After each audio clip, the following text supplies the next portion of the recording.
நீங்கள் பார்த்துக் கொண்டிருப்பது உங்கள் விஜய்.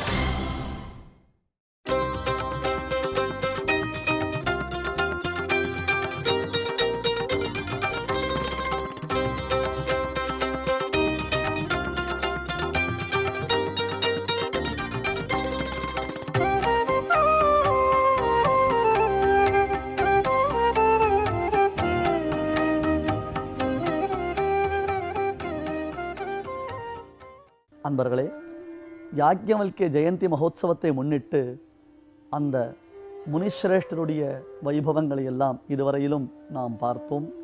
இனி தொடர்ந்து வேதாத்ரியில் ரிஷ்யசிருங்கருடைய தபோவனத்தில் நாம் பிரயாணம் செய்யலாம்.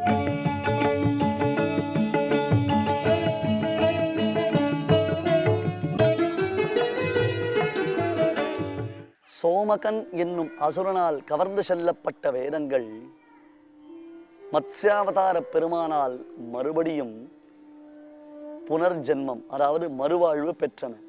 பிரம்மதேவரிடத்தில் பெருமான் அந்த வேதங்களை ஒப்படைத்தால் கூட வேதங்கள் தங்களுக்கு நேர்ந்த துர்தசையை நினைத்து வருந்தின. பெருமானை தாங்கள் ஆராதிக்க வேண்டும் என்பதற்காக ஆசை கொண்ட அந்த வேதங்கள் இந்த மலையில் கடுந்தவம் புரிந்து பெருமானை ஆராதித்தன. ஸ்ரீ நிருசிம்மனும் தன்னுடைய திருக்கையினால் அந்த வேதங்களை தொட்டு தடவி கொடுத்து அனுகிரகம் செய்ததினால் இந்த பர்வதம் அது முதற்கொண்டு வேதாத்ரி என்று புகழப்படுகின்றது. உண்மையில் இது வேதங்களின் தபோவனம். வேதமே தவம் செய்த ஒரு புண்ணிய க்ஷேத்திரம் என்றால் இதற்கு வேறு என்ன சான்று வேண்டும்? திரேதாயுகத்தில் கஷ்யப கோத்திரத்தில் பிறந்தவரும் விபண்டகர் என்னும் மிகச்சிறந்த தபஸ்வியின் புதல்வருமான ரிஷ்யசிருங்கர் பகவான் ஸ்ரீ நிருசிம்மனை இந்த திருத்தலத்தில் ஆராதித்ததாக க்ஷேத்திர மகாத்மியம் தலபுராணம் கூறுகின்றது. ஆகையால் நாம் தற்பொழுது ரிஷ்யசிருங்கருடைய உயர்ந்த சரித்திரத்தை அனுபவித்து வருகின்றோம். நாம் எவ்வளவுதான் கட்டுக்கோப்பாக இருந்தால் கூட சில விஷயங்கள் நம்மை மீறி நடந்து விடுகின்றன. நாம் ஜாக்கிரதையாக இருக்கிறோம், கவனமாக இருக்கிறோம், இதற்காகத்தான் எதிர்பார்த்து கொண்டிருக்கிறோம் என்று ஒவ்வொரு காரியத்தையும் பார்த்து பார்த்து பார்த்து செய்தால் கூட கடைசியில் ஒரு க்ஷணத்தில் அவை அனைத்தும் மாறிவிடுகின்றன. அப்படித்தான் விபண்டகருடைய சரித்திரமும் அமைந்திருக்கிறது. தான் மகரிஷியாக இருந்தும், அதுவும் ரிஷிகளுக்கெல்லாம் தலைவராயும் இந்த உலகத்தில் முக்கியமான ஜீவ வர்க்கங்கள் அனைத்தும் பிறப்பதற்கு காரணமாயிருந்த கஷ்யபருடைய வம்சத்தில் தான் பிறந்திருந்தும் கூட மோகவலையில் சிக்குண்டு காமவயப்பட்டு யாரோ ஒரு ஊர்வசியை பார்த்து மனம் மயங்கினோமே, தபோவலிமையை இழந்தோமே, நாம் தபஸ்வி என்று சொல்லிக் கொள்வதற்கு கூட வெட்கப்பட வேண்டும் என்றெல்லாம் நினைத்து கழிவிரக்கம் கொண்டு தன்மீது தானே பச்சாத்தாபம் கொண்டு விபண்டகர் தன் பிள்ளையின் மீது கொண்ட பாசத்தினால் அவனை மட்டும் தனியாக எடுத்து வளர்க்க ஆரம்பித்தார். தனியாக அந்த குழந்தை வளர்ந்து வருகிறது. எங்கும் இருள் சூழ்ந்ததாகவும், புதர்கள் மண்டியதாகவும், கொடிய மிருகங்கள் வசிப்பதாகவும், மனித நடமாட்டமே இல்லாமல் ஜனசந்தடியே இல்லாத ஒரு காட்டின் நடுவே தனியாக ஆசிரமம் அமைத்து விபண்டகர் தன் பிள்ளை ரிஷ்யசிருங்கருக்கு வேதாத்தியனம் செய்து வைக்கிறார். உலகம் என்றால் என்ன? இந்த உலகத்தில் மக்கள் மற்றவர்கள் எப்படி இருப்பார்கள்? அதிலும் குறிப்பான ஒரு விஷயம், விபண்டகர் தீர்மானமாக தன் பிள்ளைக்கு ஒரு விஷயம் தெரியக்கூடாது என்பதில் உறுதியாக இருந்தார். என்னது? ஆண் பெண் என்னும் பேதம். ஆண் என்றால் அவருடைய உடலியல் கூறுகள் இவ்விதம் இருக்கும். ஒரு ஆண் என்றால் அந்த ஆணுக்கு இதுதான் இலக்கணம். அதுபோன்றே பெண் என்றால் அந்த பெண்ணின் உடலியல் கூறுகள் இவ்விதம் இருக்கும். அந்த பெண் இப்படித்தான் இருப்பாள் என்பதாக தேகத்தினாலே ஆண் பெண் என்னும் வித்தியாசத்தை ரிஷ்யசிருங்கருக்கு விபண்டகர் காண்பிக்கவே இல்லை. அந்த வித்தியாசம் தெரிந்ததினால் தான் பட்ட பாட்டை அவர் அறிய மாட்டாரா? இத்தகையதொரு பிள்ளை பிறந்ததற்கே தான் ஆண் பெண் என்னும் பாகுபாட்டை அறிந்ததுதானே காரணம் என்பது விபண்டகருக்கு நன்கு தெரிந்திருந்தது. இங்குதான் நாம் ஒரு நிகழ்ச்சியை நினைவு கூற வேண்டும். வியாசருக்கு சுகபிரம்மம் பிள்ளையாக பிறந்தார். வியாசரை கூட சில சந்தர்ப்பங்களில் நாம் மகரிஷி என்று அழைக்கின்றோம். ஆனால் சுகாச்சாரியரை சுகபிரம்மம் என்று போற்றுகின்றோம். திருவேங்கடமாமலையின் அடிவாரத்தில் சுகபிரம்மம் தவம் செய்து சித்தி பெற்ற சுகபுரி என்ற அந்த திருச்சுகனூர் க்ஷேத்திர விசேஷத்தை அனுபவித்தோம் அல்லவா? ஒரு சமயம் பெண்கள் சிலர் நதியில் ஸ்நானம் செய்து கொண்டிருந்தார்கள், குளித்துக் கொண்டிருந்தார்கள். ஆடை இல்லாமல் அவர்கள் நிர்வாணமாக குளித்துக் கொண்டிருந்தார்களாம். பொதுவாகவே எந்த சந்தர்ப்பத்திலும் ஆடை இல்லாமல் குளிக்கக்கூடாது. இது நியதி, இது சாஸ்திரம் வகுத்த கட்டளை. நாம் தனியாக ஸ்நானம் செய்தாலும் சரி, பொது இடத்தில் ஸ்நானம் செய்தாலும் சரி, ஆடை இல்லாமல் ஸ்நானம் செய்யக்கூடாது. முதலில் கட்டிளம் காளையான சுகபிரம்மம் சென்று கொண்டிருக்கிறார். அந்த பெண்கள் சுகபிரம்மத்தை தாங்கள் பார்த்தலாகவே காட்டிக்கொள்ளவில்லை. சிரித்து கொண்டும் கேலி பேசிக்கொண்டும் தங்கள் மீது தண்ணீரை வாரி இறைத்து கொண்டும் கலகல கலகல என்று வேடிக்கையாக வினோதங்களாக பொழுதை போக்கிக் கொண்டும் அந்த பெண்கள் நதியில் குளித்து கொண்டிருக்கிறார்கள். அடுத்தது பின்னர் வியாசர் வந்து சேர்ந்தார். அதில் ஒரு பெண்மணி வியாசரை பார்த்து விட்டாள். அடடா, மகரிஷி வியாசர் வருகிறாரடி, நாம் இப்படி நிர்வாணமாக இருக்கிறோமே என்று வேகமாக ஓடி வந்து கரையிலிருந்து வஸ்திரங்களை எடுத்து தங்களுக்குள்ளே அவர்கள் போட்டுக்கொண்டார்கள். இதை பார்த்ததும் வியாசருக்கு சந்தேகம் உண்டாயிற்று. இது என்ன விசித்திரம்? நாமோ மகரிஷி, முற்றும் துறந்தவர், அதிலும் குறிப்பாக வயதானவர். நாம் வரும்பொழுது இந்த பெண்கள் ஆடைகளை அணிந்து கொள்கிறார்கள். நம் பிள்ளையோ சிறுவன், இளையவன், கட்டிடம் காளையாக இருக்கின்றான். தவத்தினாலேயும் அவனிடத்தில் ஒரு தேஜஸ் குடிகொண்டிருக்கிறது. புருஷ சிம்மமாய் தன் பிள்ளை முன்னே செல்லும் பொழுது அப்பெண்கள் ஆடை அணியாமல் இருந்தார்கள். ஆனால் தான் வரும்பொழுது ஆடை அணிந்து கொள்கிறார்களே, இதன் சூக்ஷ்மம் என்ன? இதை அறியும் ஆவல் வியாசருக்கு உண்டாயிற்று. நேராக பெண்கள் குளிக்கும் இடத்திற்கு சென்று அந்த பெண்களிடமே இக்கேள்வியை கேட்டுவிட்டார் வியாசர். அதற்கு அந்த பெண்கள் சிரித்து கொண்டே பதில் கூறினார்கள். மகரிஷே, எங்களை மன்னிக்க வேண்டும்.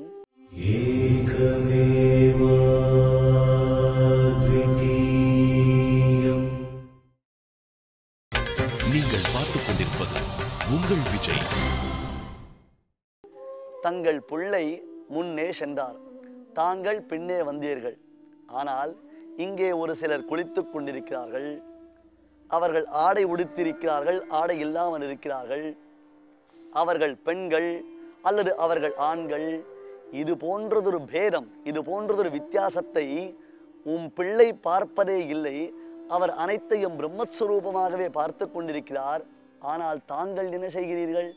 யார் போகிறார்கள், யார் வருகிறார்கள், யார் யாரை பார்க்கிறார்கள், பார்ப்பவர்கள் நிலை என்ன, பார்க்கப்படுபவரின் நிலை என்ன, அவன் ஆணா அல்லது பெண்ணா, கல்யாணம் ஆனவரா கல்யாணம் ஆகாதவரா, இதையெல்லாம் விசாரிக்கிறீரே.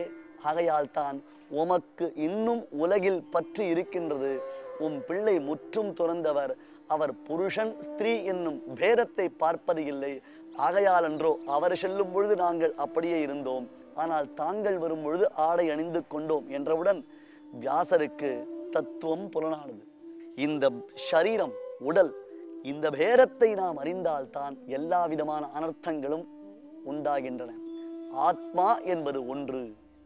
கண்ணன் கீதையில் உபதேசிக்கும் பொழுது, அர்ஜுனா, அழியும் இந்த தேகத்தை பற்றி கவலை கொள்ளாதே. அழியாத ஆத்மாவை உன்னால் ஒரு பொழுதும் அழிக்க முடியாது. நைனம் சிந்தந்தி சஸ்திராணி நைனம் தகதி பாவகா. கத்தியால் வெட்ட முடியாது, நெருப்பில் கொளுத்த முடியாது. நீ என்ன செய்தாலும் ஆத்மா அழியாததப்பா. சுனிச்சைவ ஸ்வபாகேச்ச பண்டிதாக சமதர்ஷினஹா என்று விவேகிகள், என்னுடைய உபதேசத்தை நன்கு அறிந்தவர்கள், வேதத்தில் என்ன சொல்லப்பட்டிருக்கிறது என்பதை முழுமையாக உணர்ந்தவர்கள், ஆத்மா ஒன்றுதான், எல்லோரிடத்திலும் ஆத்மா இருக்கின்றது. ஆனால் அந்தந்த ஆத்மாக்கள் தாங்கள் செய்யும் கர்மாக்களுக்கு ஏற்றாற் போலே தகுந்தாற் போலே ஆண், பெண், தேவன், மனுஷன், பசு, பக்ஷி, மிருகம், ஸ்தாவரம் என்று பல உருவங்களை பெறுகின்றன. இதை அறிந்தவனே விவேகிகளுள் சிறந்தவன், அவன் ஞானி. அத்தகையதொரு ஞானி எனக்கு மிகவும் வேண்டியவன் என்று அருளிச் செய்கிறார். தற்பொழுது விபண்டக முனிவர் ரிஷ்யசிருங்கருக்கு உலகத்தில் பெண் வாசனையே ஏற்படக்கூடாது, பெண்களை குறித்த ஒரு அறிவு இவருக்கு உண்டாகக்கூடாது, தான் பட்ட சிரமத்தை தன் பிள்ளை படக்கூடாது என்று நிச்சயித்து தனிமை சிறையில் தன் பிள்ளைக்கு ஆசிரமம் அமைத்து வைத்திருக்கிறார். ஆனால் பகவத் சங்கல்பம் வேறு மாதிரி இருந்தது. அயோத்திக்கு அதிபதியாக இக்ஷ்வாகு வம்சமாம் சூரிய குலத்தில் பிறந்த தசரதன் என்னும் மாமன்னனுக்கு நண்பன் ஒரு அரசன் இருந்தார். அவர் அங்கதேசத்து ராஜா ரோமபாதன் என்பது அவருடைய பெயர். அந்த அரசருடைய ராஜ்யத்தில் பன்னெடுங்காலம் மழை பொழியவில்லை. காரணம் என்ன? அரசன் நல்ல முறையில் ராஜ்ய பரிபாலனம் செய்து வந்தால் கூட ஒரு குற்றம் இழைத்தான். வைதிக தர்மங்களை அந்த அரசன் ஒப்புக்கொள்ளவில்லை.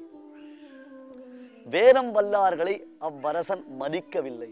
பண்டிதர்களாயும் பெரியோர்களாயும் வித்வான்களாயும் தபோதரர்களாயும் இருப்பவர்கள் திறத்தில் அவ்வரசன் அபராதம் செய்தான். எவ்வளவு நல்லவனாக இருந்தால் கூட மகான்களிடத்தில் நாம் செய்த அபராதம் பலித்தே தீரும்.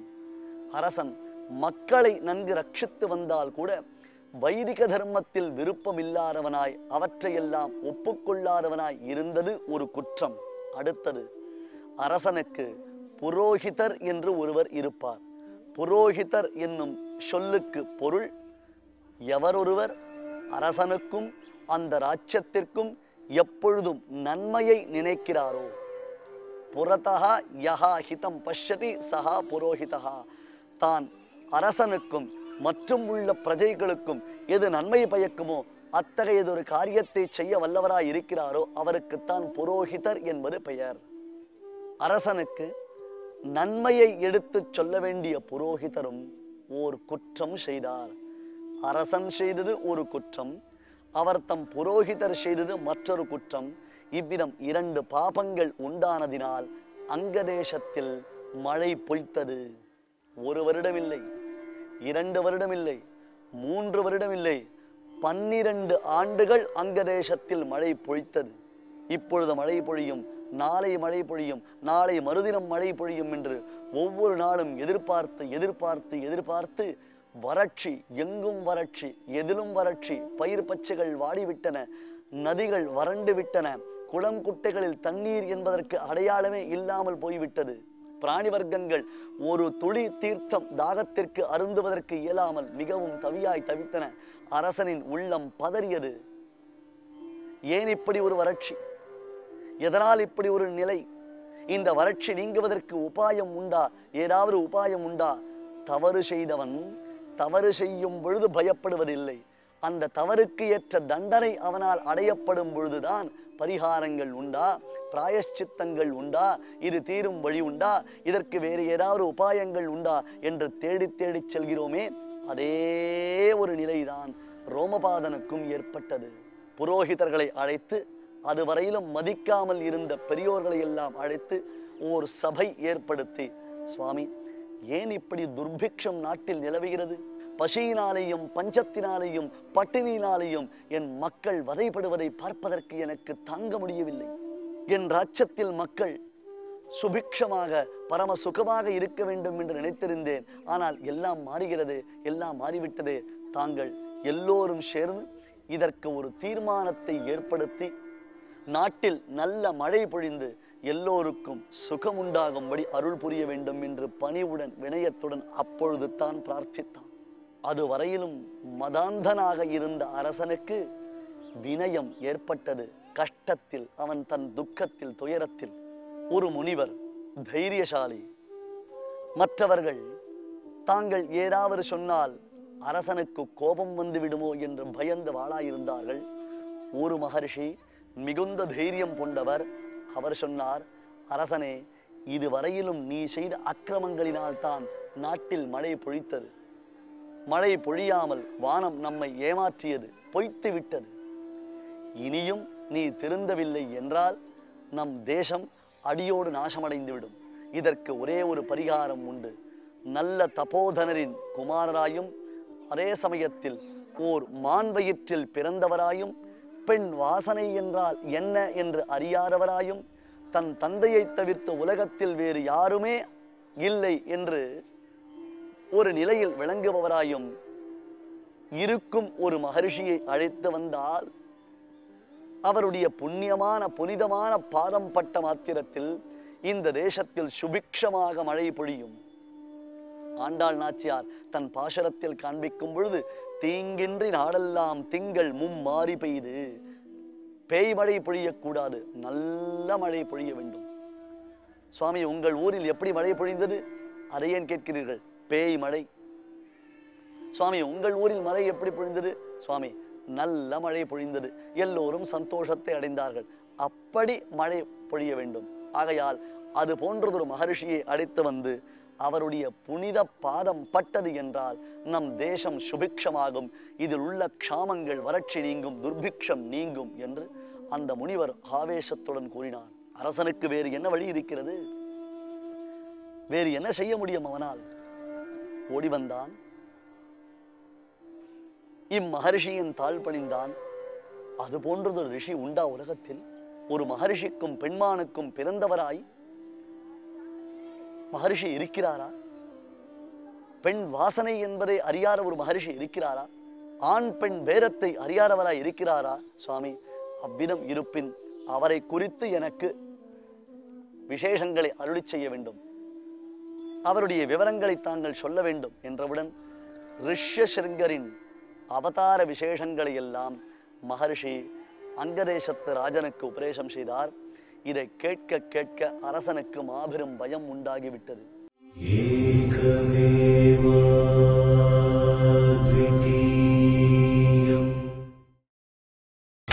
நீங்கள் பார்த்துக் கொண்டிருப்பது உங்கள் விஜய். ஏனென்றால் தபஸ்விகள் எவ்வளவுக்கு எவ்வளவு அனுகிரகம் செய்வதில் வல்லவர்களோ அவ்வளவுக்கு அவ்வளவு உடனேயே சாபமளித்து விடுவார்கள். உடனே அவர்களுக்கு கோபம் உண்டாகும். அடுத்த நொடியில் சாபம் அளித்தால் அந்த சாபத்தை யார் ஏற்றுக்கொள்வது? நாட்டிற்கு நன்மையை உத்தேசித்து துர்பிக்ஷம் நீங்க வேண்டும், சுபிக்ஷம் உண்டாக வேண்டும் என்ற ஆசை கொண்டு மகரிஷியை வரவழைக்க நாம் முயற்சித்தால் கடைசியில் அவர் தம் தந்தையாரின் சாபத்திற்கும் கோபத்திற்கும் நாம் ஆளாக வேண்டி வந்து விடுமே. என்ன செய்வது? சரி, நான் உங்கள் எல்லோரையும் சரணமடைகின்றேன். இங்கே சபையில் வீற்றிருக்கும் அனைத்து மகரிஷிகளையும் பிரார்த்தித்துக் கொள்கிறேன்.